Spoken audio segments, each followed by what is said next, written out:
There's just something magical about taking things that don't necessarily belong together and putting them together to create something new and something wonderful. And often for me, it starts with old letters. And I love old letters because I think, who wrote them, and where did they go, and what year were they written in? And there's a romance about that that I find really intriguing. So when I look through these letters, and I love going to the philatelic shows because these guys are so great with me. You know, I don't care who wrote it. I don't care if it's from so-and-so at such and such a time. I love that it's kind of dirty, that it's got an ink stain on it, or that it's got a thumbprint, because that's bringing it to life for me. So things like this, I mean, you know, this is 1837, and this is just the most beautiful letter from Paris, you know, 1842. And of course, these are all sort of self-folding, so there are just so many dimensions. And so sometimes it can start with a letter. I love this one. It says, a copy of a curious love letter.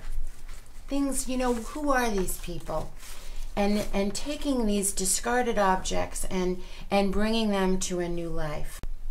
So sometimes it starts with letters, and sometimes it starts with a detail in a drawing or a detail in an etching.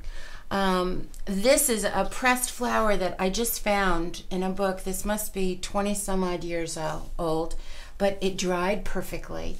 And I just love this little tulip. I just think that this is great. I just don't know what I'm going to do with it yet. But it's sitting there to bother me, to get my juices going. And here's some other things when I'm working on it. So this would be an example of, you know, taking time, finding this beautiful bird in this old etching and cutting it out. And I don't use a computer. I do everything by hand. I want to participate with it. I want to get to know this object, this image that I love so much. And so for me, it has to be hands-on. I don't want it on a computer. And I just fell in love with this bird, and then, you know, you build it. You know, this is just a beautiful old French letter and this great old canceled stamp. And I was working on a border for it. And then eventually, this became the cover for our catalog that we put out this past year, celebrating 10 years. So you never really know how it's all going to come together. It just does.